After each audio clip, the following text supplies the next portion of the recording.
Hello and welcome back to my channel, and if you're new, welcome. I'm Vanessa and this is Nessa CX Beauty. Today's video is going to be on the brand new Jaclyn Hill highlighters. So I did get one of each formula. I got the Flash palette, I got the Do Me Loose powder, and I got the extra loose highlighter. But before we get into testing out these products, I just wanted to mention my comment shout out of the day. And the two people that I'm gonna shout out are Android Gal and Tara Brown Beauty. Thank y'all for having your notifications on and being the first people to comment on my video. I really do appreciate it. And if you wanna be next video's comment shout out of the day, just hit that little bell and be one of the first people to comment on my videos and you will get a shout out if you are first. But the prices, all right. So I'm gonna look at this.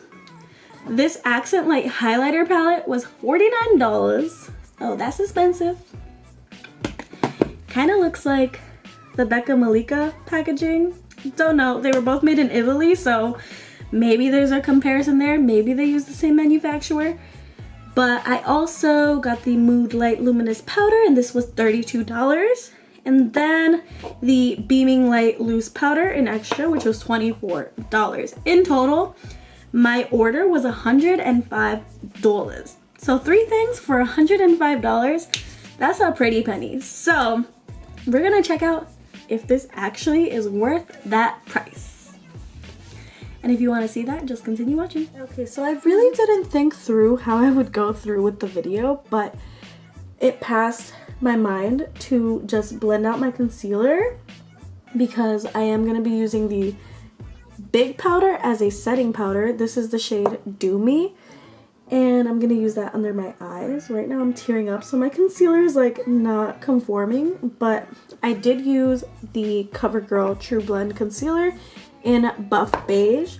If y'all wanted to know what concealer I was using. And now that is all blended out. So I'm gonna go in with this.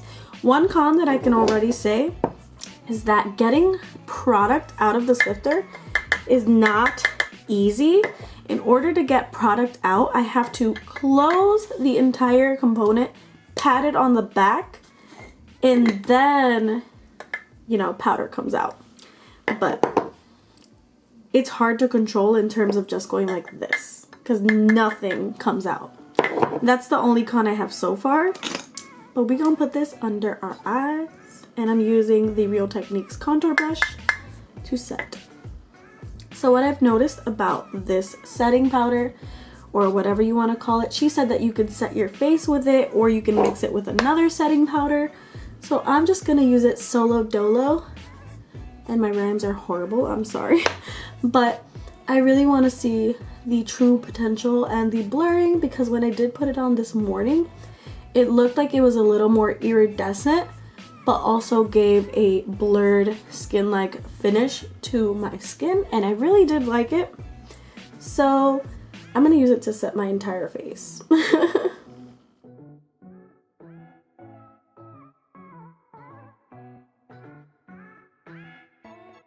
And that is how the powder sets. For me, this is like my least favorite, what's it called? Product so far, just because I don't see too much of a difference. I do see it like luminous and I do see it blurring, but I do also get that effect with other powders, like my Hourglass powder. So, well, this is a little bit cheaper though, not gonna lie. Actually, let's check.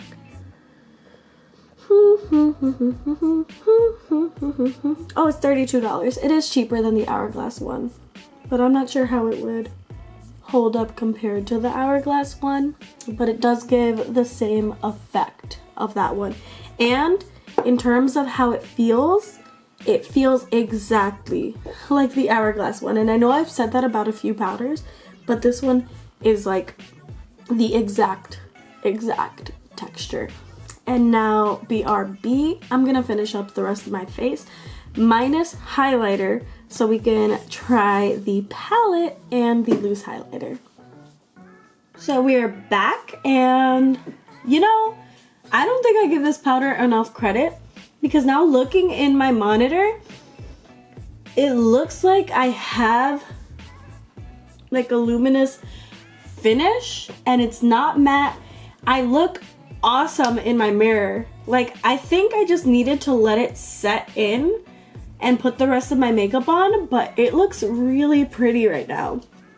But y'all know I like to glow, so I do have to put on this highlighter, but this is without highlighter. Like, don't mind my crying eye right now. I don't know why my left eye is just tearing up like crazy, but this is actually pretty beautiful. Now let's dig into the Flash palette. And I did order the Flare palette because she restocked, because I want to compare it to the Becca Malika highlighter palette. Again, they both feel the same. They're both made in Italy, so I don't know if there's a connection. But we're gonna go into the Flash. And this is my Luxie 522 brush. And we're gonna put, let's put sparks on this. So that is Sparks. It's a really pretty highlighter. It's going on really smoothly. All right, and that one was Sparks. Let's go into Mesmerized, which is this one right here, because it's one of the darker shades, and I'm gonna put that on this side.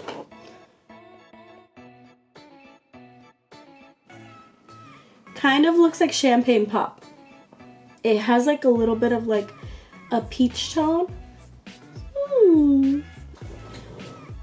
I don't know how well my camera is picking up on this, but that is Mesmerized. I'm color switching, so there's nothing left on the brush. I think I want to put Gleam, which is this one, on my nose. I feel like this one's gonna be like the brightest one out of all of them, and I do like having a shiny nose. I don't know why, but I do.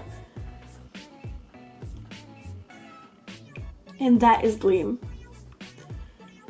Wow. Okay, these highlighters are really pretty.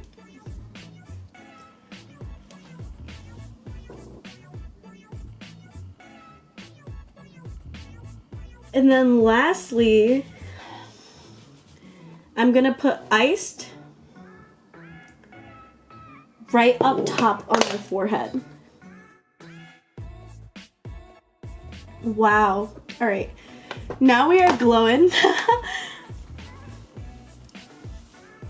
Is it the best highlighter I've tried?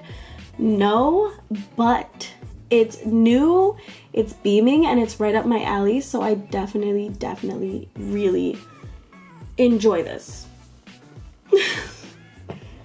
And then, okay, one thing I will say is, I don't know if my camera's gonna pick it up because this is a mirror.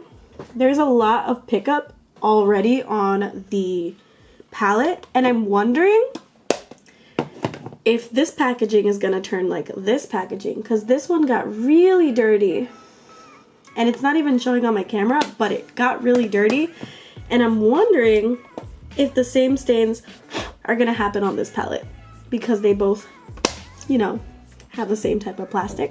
I'm gonna still make this conspiracy theory. Made in the same place, I think. But lastly, we are gonna try Extra, which is the loose powder. And y'all, I did wear these highlighters all day today. Oh, and this highlighter is not for the faint of heart. You have to use the tiniest amount. This is a motor brush. The tiniest amount. Because it is ridiculous. Ridiculous. Look at this. It's like...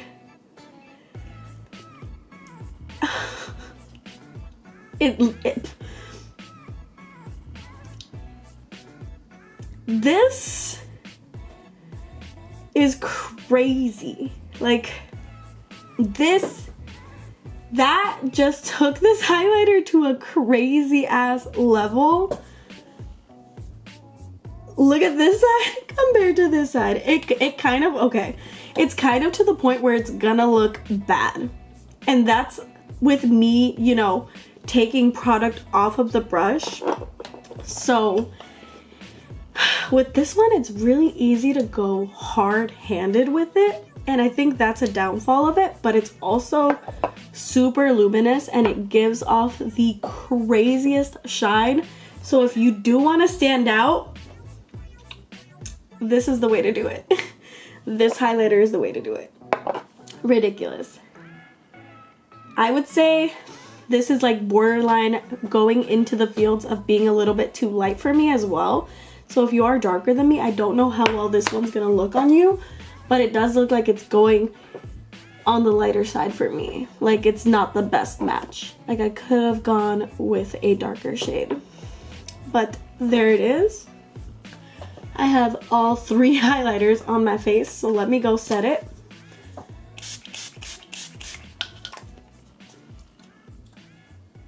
And now we are going to talk. So obviously my favorite has to be the Flash palette, and it's kind of like the reason why I just ordered the Flare, because this palette is bomb. Like actually bomb. I definitely see myself using this a lot, and I think it'll be a really good addition to my highlighters. I have so many highlighters, but this is smooth, it looks beautiful. I'm still conspiring that it's made in the same place, but like, I don't know, I really liked it. This one is a hit. Believe me, it is a hit, but this can get really hard to put on really quickly. And I think that people who like probably go heavy-handed with makeup are gonna hate this. But if you do take the smallest, most tiniest amount, it looks good. This actually doesn't look horrible. It is a lot. I could have used less, but it does still look good. Like I would totally go out in public like this, but that's me. That might not be everybody. But this, the loose powder, it has to be like my least fave, but also again, like a setting powder is a setting powder. It looks really cool. It's iridescent. It gives that shine just like the Hourglass powder. So I don't know how much I needed this, but I am still grateful and happy that I got the opportunity to buy it. Again, y'all, this is all restocked right now on her website because I literally just ordered the other palette like while I'm filming this. But yeah, that's all. Let me know what y'all want me to do. Do y'all want me to compare the other palette with the Chloe Malika palette? Because they look similar to me, which is why I kind of wanted to do that. But if you guys want to see it, let me know and I will definitely do that for you. But last thing I wanted to do was insert the clip of how my highlighter looked after 14 hours of wearing it. Again, I only wore foundation and highlighter, these 3 highlighters. So I don't know how a full beat face wears with it, but this is how my regular work face performed with it. So let's go back in time. All right, y'all, so the last thing I did want to mention is that I have had these highlighters on all day for 14 hours. It is about to be 9 o'clock, so it's about to be 15 hours with these highlighters on, and literally all of my makeup is off of my face, but I did want to show you guys the end of the day. I did set my face with the powder, and I did put these 2 highlighters on my face, and they are completely gone. I don't know if that's going to influence any of your decisions, but I did just want to add this in the video. But that's all I have for y'all today. Have a great day or night wherever you are in this world. I hope to see you soon.